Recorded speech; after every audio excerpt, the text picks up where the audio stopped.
प्यारे बच्चों, पिछले लेक्चर में हमने विभिन्न प्रकार की संख्याओं के बारे में पढ़ा था कि हमने ये पढ़ा था कि प्राकृत संख्याएं या नेचुरल नंबर्स क्या होते हैं। जो गिनती वाली संख्याएं हैं 1, 2, 3, 4, 5 आदि, ये संख्याएं प्राकृत संख्याएं कहलाती हैं। और प्राकृत संख्याओं के समूह में यदि हम 0 और मिला दें तो ये पूर्ण संख्याएं कहलाती हैं या होल नंबर्स कहलाती हैं। और हमने ये देखा था कि सभी प्राकृत संख्याएं वो पूर्ण संख्याएं हैं, लेकिन सभी पूर्ण संख्याएं प्राकृत संख्याएं नहीं हैं। अब यदि पूर्ण संख्याओं के समूह में प्राकृत संख्याओं का ऋणात्मक और मिला दें तो संख्याओं का ये समूह जो है पूर्णांक कहलाता है।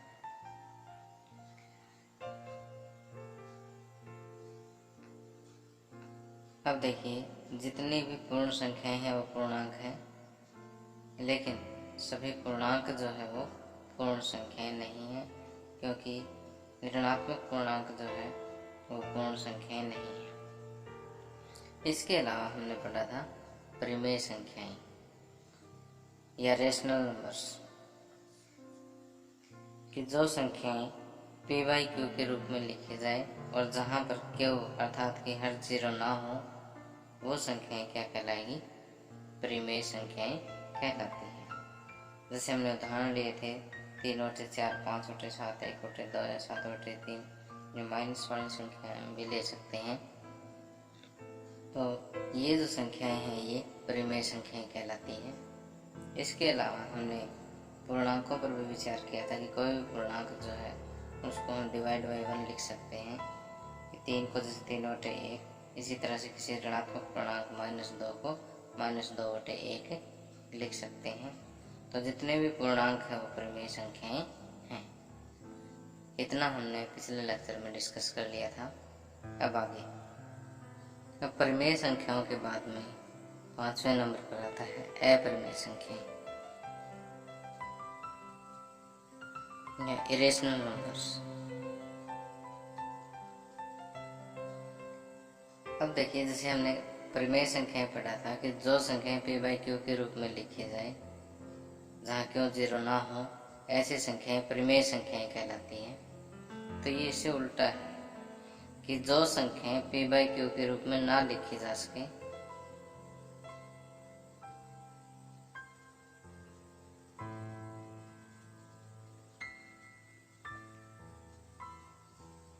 जहाँ q is not equal to 0 तथा p और q पूर्णांक हो,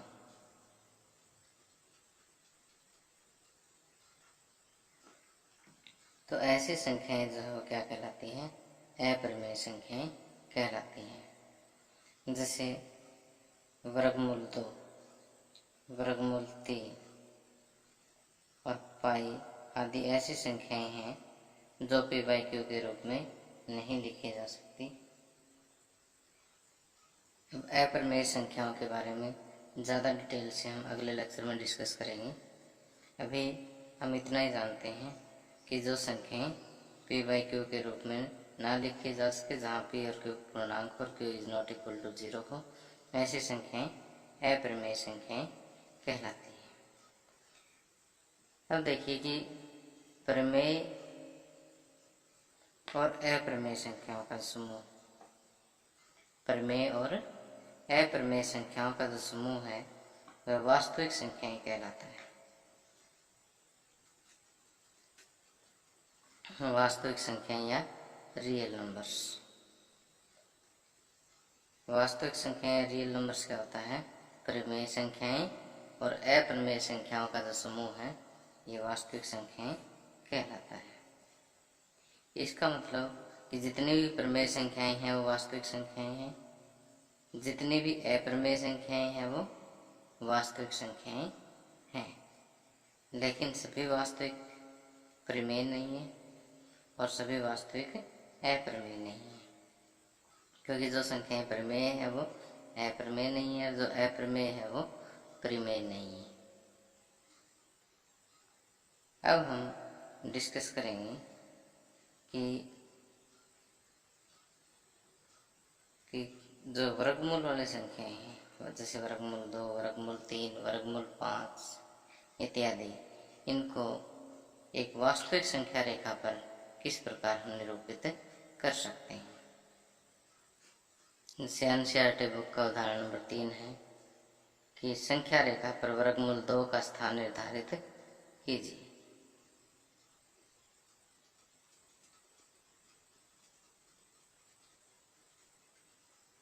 या संख्या रेखा पर वर्गमूल 2 को निरूपित कीजिए।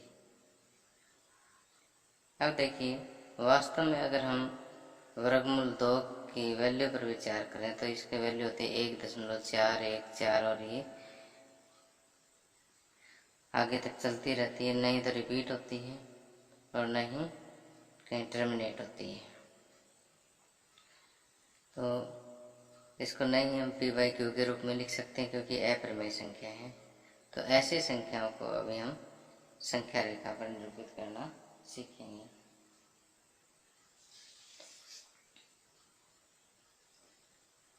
कि देखिए, ये हमारे पास एक संख्या रेखा है, इस पर हम ये बिंदु 0 ले लेते हैं और यहाँ पर हम 1, 2, 3 आदि इकाइयाँ ले लेते हैं कि 1, 2, 3।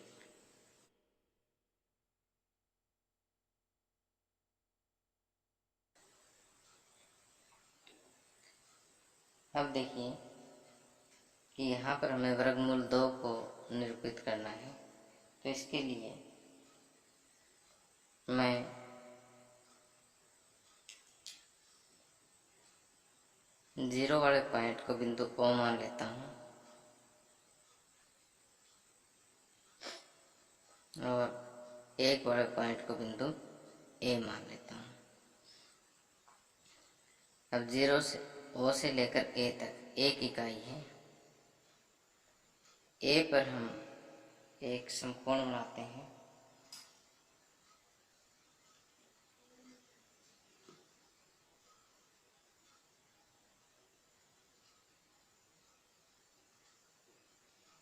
सांधे की सहायता से हम एक समकोण बनाएंगे।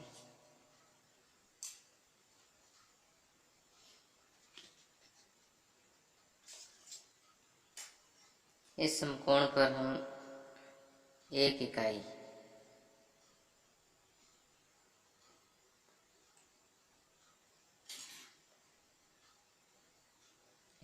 इसकी समकोण की लंबाई लेंगे।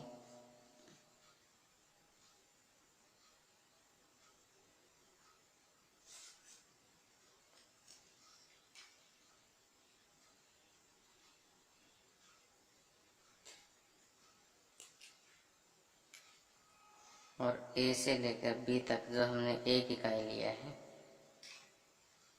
जहाँ तक एक इकाई पूरा होता है उस बिंदु को हम बिंदु B का नाम देते हैं। अब O और B को मिलाते हैं।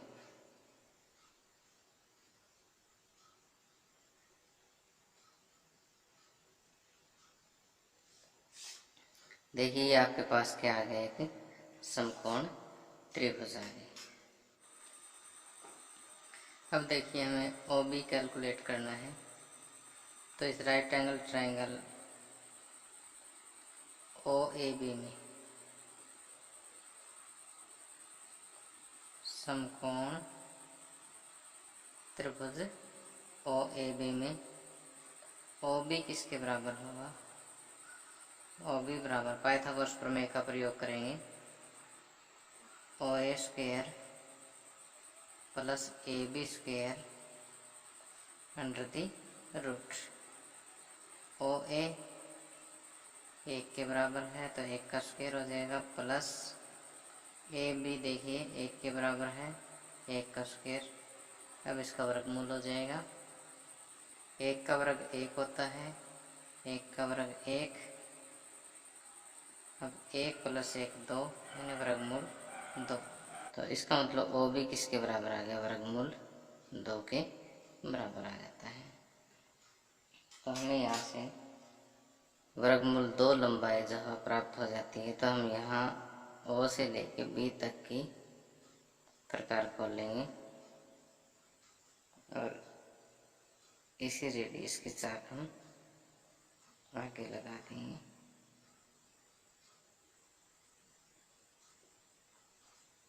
तो देखिए ये संख्या रेखा पर जिस स्थान पर जाकर मिलती है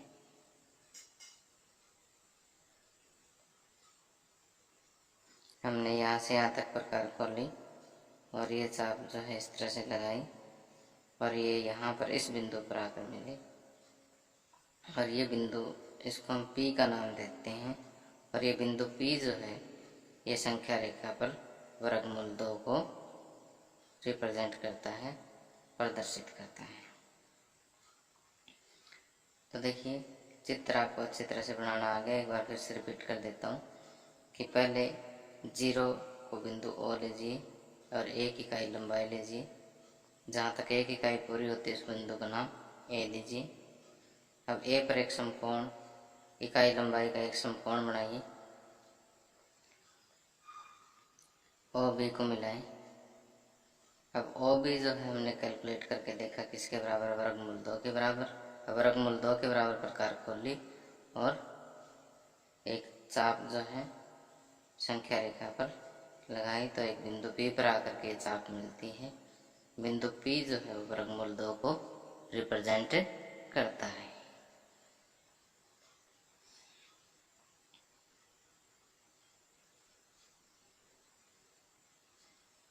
तो अब देखिए हमें नोटबुक में क्या लिखना है। हम नोटबुक में लिखेंगे कि OA बराबर OB बराबर 1 इकाई। इस प्रकार लिया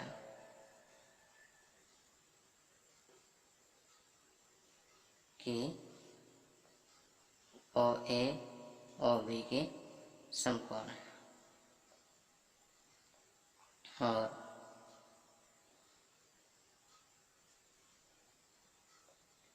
इसलिए समकोण त्रिभुज ABC में OAB में, इसलिए समकोण त्रिभुज OAB में आगे ये करते हैं OB बराबर ये और ये वर्गमूल 2। O को केंद्र मानकर एक प्रकार की सहायता से O को केंद्र मानकर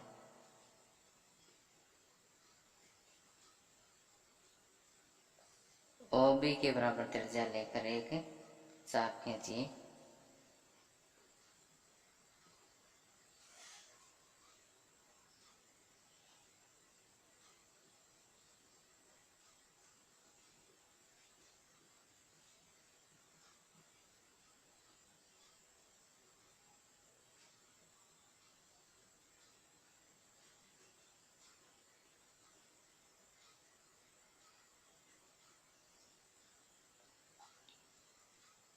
जो संख्या रेखा को बिंदु P पर काटती है।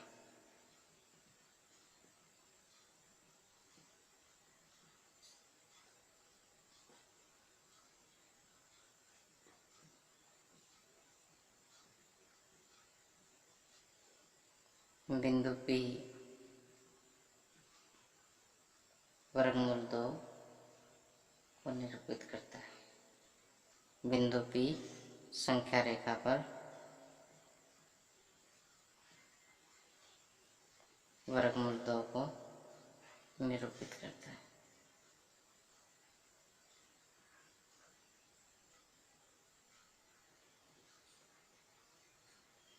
उदाहरण 4, वास्तविक संख्या रेखा पर वर्गमूल 3 का स्थान निर्धारित कीजिए।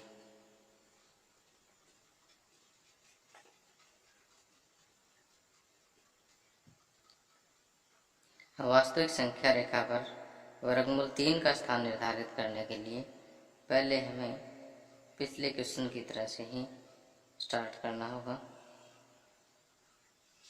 एक वास्तविक संख्या रेखा लेते हैं 0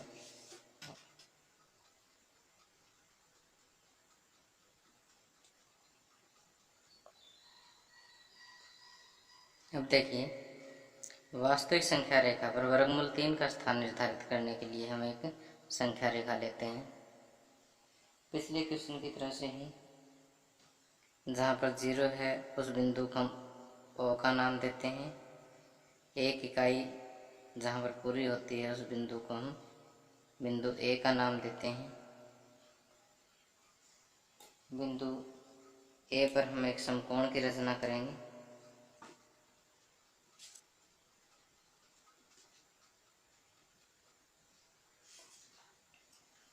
इस समकोण की ऊंचाई भी हम 1 इकाई ही लेंगे।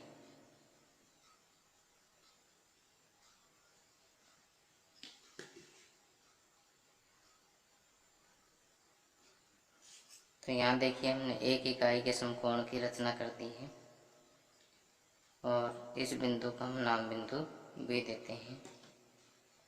और फिर हम और बी को ज्वाइन करते हैं। तो ये हमने पिछले सम में देखा था कि ओ बी किसके बराबर है। जैसे ये इकाई लंबाई है, ये भी इकाई लंबाई है, तो ओ बी जो है वो किसके बराबर होगा, O A square plus A B square under the root, यानी 1 square plus 1 square under the root 1 plus 1 under the root 2। तो ओ बी जो है वह रूट 2 के बराबर होगा। इतना हमने पिछले सम में भी कर लिया था, ये आपने रिपीट करना है। अब आगे देखिए क्या करना है कि जो बिंदु बी आया है उसके ऊपर आप फिर से एक समकोण की रचना करेंगे।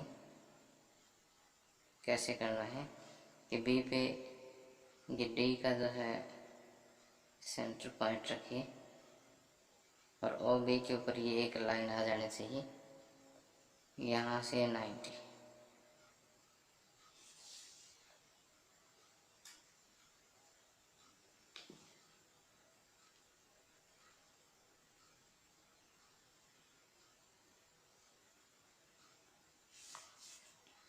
इसकी भी लंबाई जो हम 1 इकाई लेंगे और जहाँ पर 1 इकाई पूरी होती है उसे हम बिंदु सी का नाम दे देते हैं।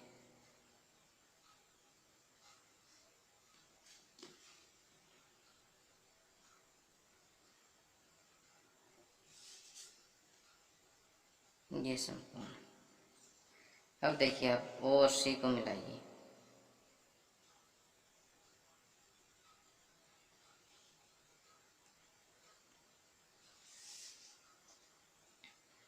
अब देखिए, हमें एक और समकोण त्रिभुज ओ बी सी प्राप्त हो गई है। ये कौन सी त्रिभुज थी, ओ ए बी। तो त्रिभुज ओ ए बी में हमने ये वाले कैलकुलेशन की थी। अब त्रिभुज ओ बी सी में समकोण त्रिभुज ओ बी सी में, ओ बी सी में क्या है, हमें ओ सी ज्ञात करना है। ओ सी किसके बराबर है, O B square plus B C square under the root. O B कितना है, रूट टू का स्क्वायर प्लस बी सी अभी हमने 1 इकाई लिया था तो 1 का स्क्वायर। अब देखिए, रूट 2 का स्क्वायर 2 होता है और 1 का स्क्वायर 1, 2 प्लस 1 3 और अंडर द रूट। तो ओ से लेकर सी तक जो लंबाई है वो किसके बराबर है, वर्गमूल 3 के बराबर है।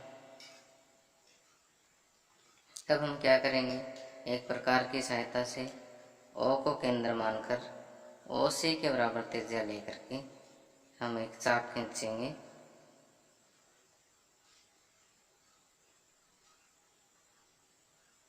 जो संख्या रेखा पर किसी बिंदु के ऊपर काटती है, इसको कोई भी नाम दे सकते हैं।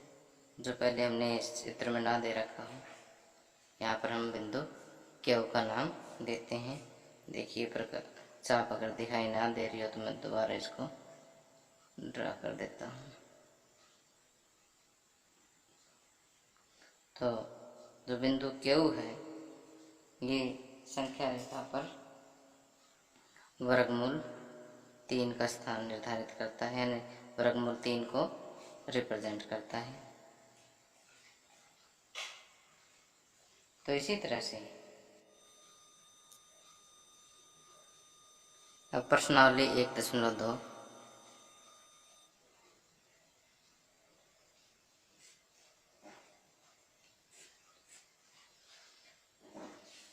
प्रश्नावली 1.2 का पहले हम थर्ड क्वेश्चन डिस्कस करते हैं। फर्स्ट और सेकंड क्वेश्चन हम बाद में डिस्कस करेंगे, क्योंकि ये थर्ड और फोर्थ एग्जाम्पल जैसा ही है।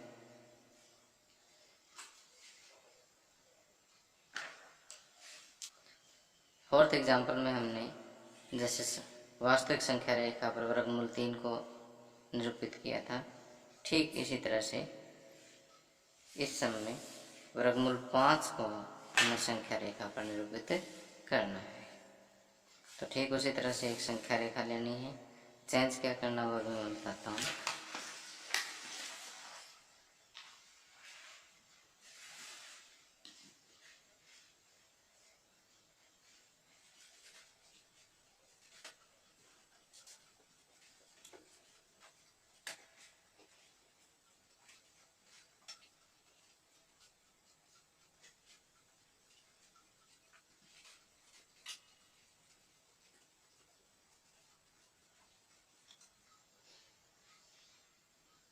अब देखिए कि वर्गमूल 5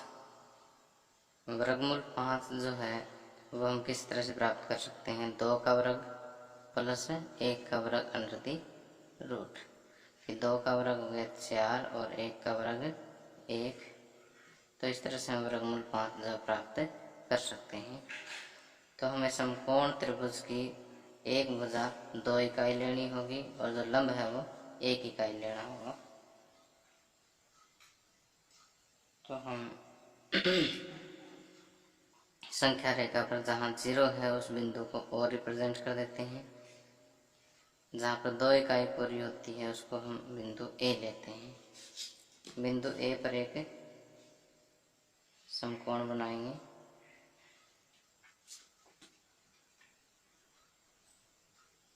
समकोण की जो लंबाई है वह हम 1 इकाई लेंगे।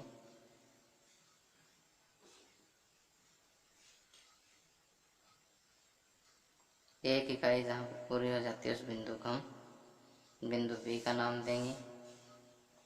अब ओ और बी को मिलाएंगे।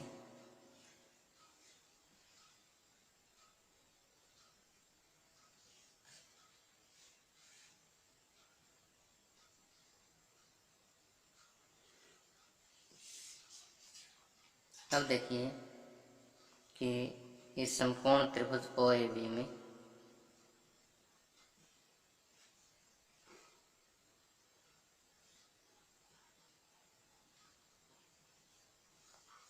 ओ बी हमें ज्ञात करना है। तो ओ बी बराबर होगा O A square plus A B square under the root. O A है 2 इकाई तो 2 का स्क्वायर प्लस ए बी है 1 तो 1 का स्क्वायर, 2 का स्क्वायर 4 प्लस 1 वर्गमूल 5। तो ये वर्गमूल 5 आ गया। अब हम क्या करेंगे कि ओ को केंद्र मानकर ओ बी के बराबर त्रिज्या लेके हम एक चाप खींचेंगे जो संख्या रेखा पर किसी बिंदु, इसका नाम दे दें कोई भी बिंदु P नाम दे देते हैं, किसी बिंदु P पर कट करती है और ये बिंदु P जो है वो वर्गमूल 5 को निरूपित करता है। तो लिखना तो सिंपल ही है। पहले ओ ए 2 इकाई लिया, ए पर एक समकोण ए बी लिया जिसकी लंबाई 1 इकाई है। अब हमें समकोण त्रिभुज ओ ए बी प्राप्त होगी, जिसमें ओ बी बराबर ये चीज़ है। और अब ओ को केंद्र मानकर ओ बी के बराबर प्रकार खोल के या ओ बी को त्रिज्या मानकर एक चाप खींची, जो संख्या रेखा पर बिंदु P पर काटती है। बिंदु P जो है वर्गमूल 5 को निरूपित करता है।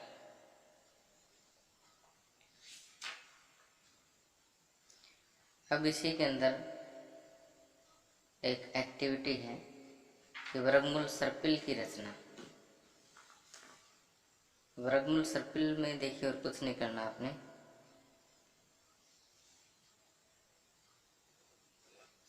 वर्गमूल सर्पिल में आपने पहले एक इकाई लेनी है ओ ए, फिर उस पर समकोण एक इकाई का रफ ही समझा रहा हूँ मैं। यहाँ समकोण बनाना आपने। ये क्या हो गया, वर्गमूल 2। अब यहाँ आपने फिर समकोण बनाना है, जिसकी इकाई फिर एक लेनी है आपने, और ये बी हो गया, ये सी हो गया, और फिर आपने ये वर्गमूल 3 की रचना करनी है। यहाँ पर आप फिर से एक समकोण बना दीजिए और इसकी इकाई जो है वो 1 ले लीजिए, और ये वर्गमूल 4 अर्थात 2 इकाई के बराबर मिलेगा आपको। फिर यहाँ पर एक समकोण और बना दीजिए, और आगे इसी तरह से चलते रहेंगे हम। तो ये वर्गमूल 5 को रिप्रेजेंट करेगा। तो इस तरह से आप जहाँ तक बढ़ सकते हैं चलते जाएं और एक सर्पिल की रचना हो जाएगी। और ये वर्गमूल सर्पिल है, और ये क्लासरूम एक्टिविटी है। अब प्रश्नावली 1.2 का प्रश्न नंबर 1। प्रश्न नंबर 1 में हमें दिया है कि नीचे दिए गए कथन सत्य हैं या असत्य, कारण के साथ अपने उत्तर दीजिए। प्रत्येक अप्रमेय संख्या एक वास्तविक संख्या है। तो जैसे हमने पढ़ा था कि परिमेय संख्याएं और अपरिमेय संख्याएं,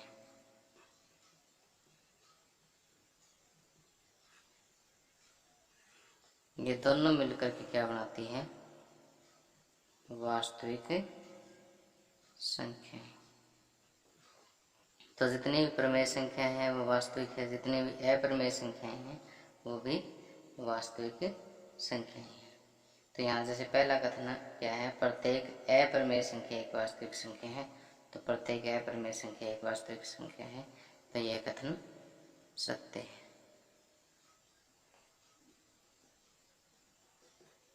सेकंड देखिए, अब अगर इसका कारण देना हो तो हम ये कहेंगे कि प्रमेय और अप्रमेय संख्याओं का समूह ही वास्तविक संख्याएं हैं, इसलिए प्रत्येक अप्रमेय संख्या एक वास्तविक संख्या है। सेकंड पार्ट, संख्या रेखा का प्रत्येक बिंदु वर्गमूल m के रूप में का होता है, जहां m एक प्राकृत संख्या है। अब देखिए, संख्या रेखा पर प्रत्येक बिंदु वर्गमूल m के रूप का होता है। चलो इस पे हम थोड़ा सा डिस्कस करते हैं। 0, 1, 2, 3।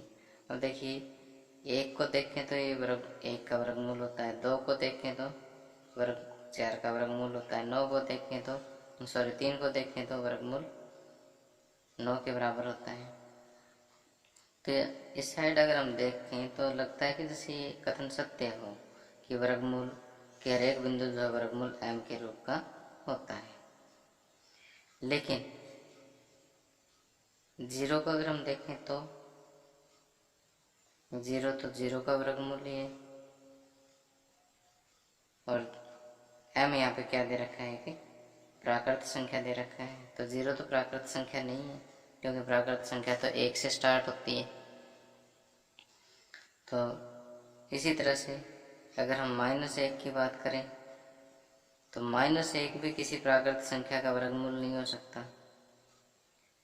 तो हम ये कहेंगे यह कथन असत्य है, क्योंकि 0, -1, -2 आदि किसी प्राकृत संख्या का वर्गमूल नहीं हो सकती।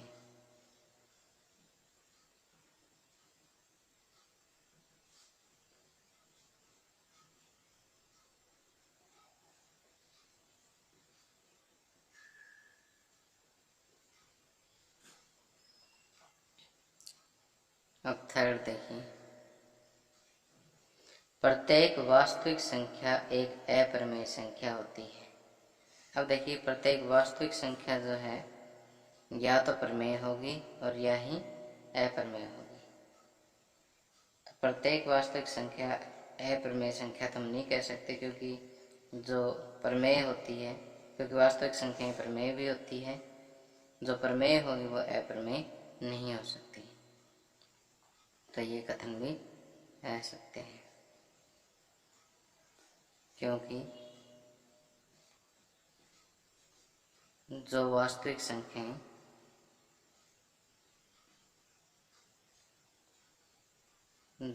संख्याएं परिमेय होगी वह अप्रमेय नहीं हो सकती।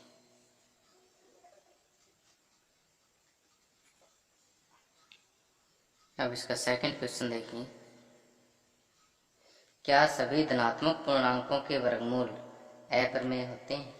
यदि नहीं, तो एक ऐसी संख्या का वर्गमूल का उदाहरण दीजिए जो एक परिमेय संख्या है। तो देखिए, जैसे अभी हमने पढ़ा कि वर्गमूल 2, वर्गमूल 3, वर्गमूल 5 आदि क्या है? अपरिमेय संख्याएं हैं।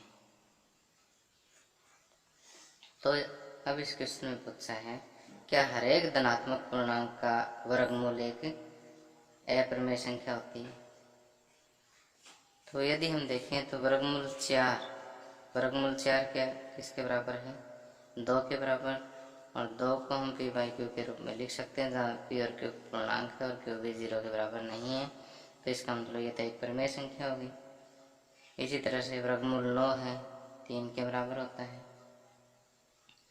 तो हम ये कह सकते हैं कि नहीं, सभी धनात्मक पूर्णांकों का वर्गमूल एक अप्रमेय नहीं होता। नहीं, सभी धनात्मक पूर्णांकों का वर्गमूल एक वर्गमूल अप्रमेय नहीं हो सकता।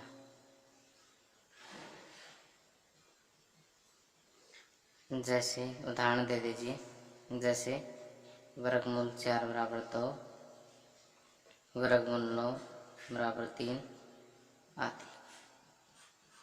आप ऐसे और भी उदाहरण दे सकते हैं।